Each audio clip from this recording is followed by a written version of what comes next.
So we are going to discuss that how circulation is adjusted during exercise. Okay, so this is a cardiovascular system topic and short note could come on this. So the response of circulatory system to the exercise is an integrative response. Is so you can write that it is an integration of nervous system, respiratory system, digestive system, endocrine system, musculoskeletal system, and cardiovascular system. In human beings, if I talk about, like, oxygen consumption increases up to 4 folds, like 4 to 5 folds. You can take 4 to 5 folds. Okay, 5 is taken. 4 to 5 folds within the few minutes. Within few minutes of the intense exercise. Okay, dude, because the muscle is using the oxygen. So now what is happening we can discuss is that during exercise जो मैकेनोरिसेप्टर्स आपके muscle में हैं, the मैकेनोरिसेप्टर्स present in the muscles, they detect tension, they detect the change in tension or change in the oxygen levels of the muscle. Then what they do is they send an afferent signal. They send an afferent signal to the brain. So brain will process the sensory information, and though brain will activate cardiovascular control center, which is located in the medulla. Now, this cardiovascular center has two choices: to regulate or to normalize the blood pressure. Clear? So either it will decreases the parasympathetic activity or it will increases the sympathetic nervous system activity. Parasympathetic nervous system activity. Now, what will happen is either this is done. Either parasympathetic activity is decreased or sympathetic activity is increased. Whatever signal will be there, the efferent signal generated out of these two will behave as an efferent signal. It will go to heart and whatever arteriolar smooth muscle requires that signal.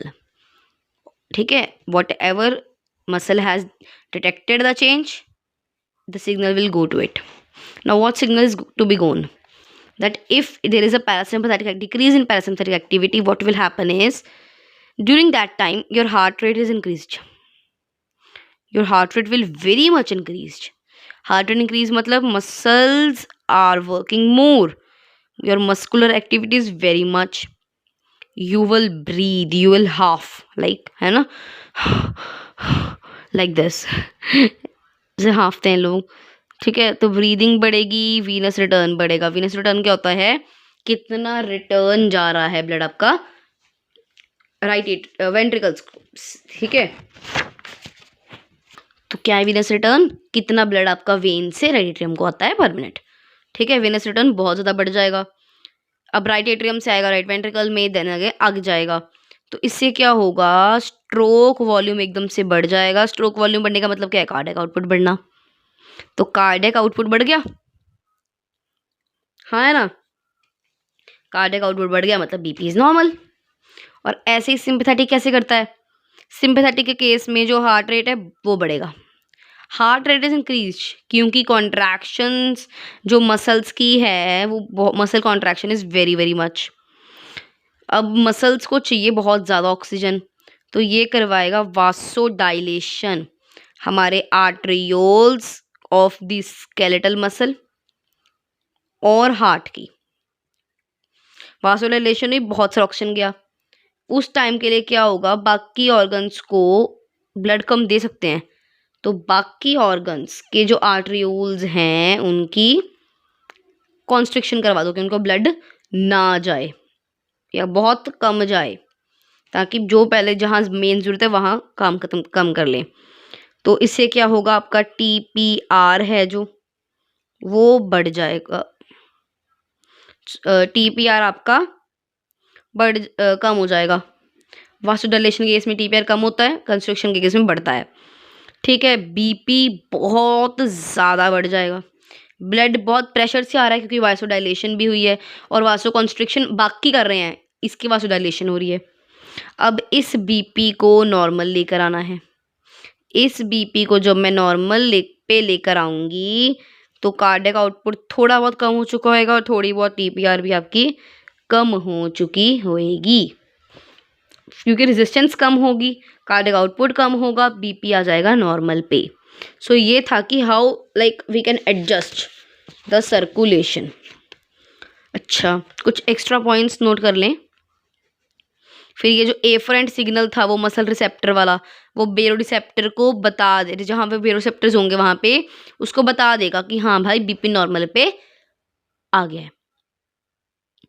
तो rest पे अगर आप, ठीक है, अगर आप rest पे हो, ड्यूरिंग रेस्ट जो स्केलेटल मसल है आपकी उसको 20% of the cardiac output receive होता है, बट रिसीव होता है, बट अगर आप एक्सरसाइज कर रहे हो, इंटेंस एक्सरसाइज, तो ये जो है 88% ऑफ कार्डियक आउटपुट रिसीव होगा। मतलब ये था 1.2 लीटर पर मिनट, ये था 2.2 लीटर पर मिनट, पूरे 1 लीटर का फर्क पड़ जाता है। अगर घोड़ों में बात करें, जैसे हमने यहाँ किया था 5 फोल्ड्स बढ़ता ह्यूमन में, अगर हॉर्सेस की बात करें, ट्रेंड हॉर्सेस में उनमें 10 टाइम्स इंक्रीज हो जाता है।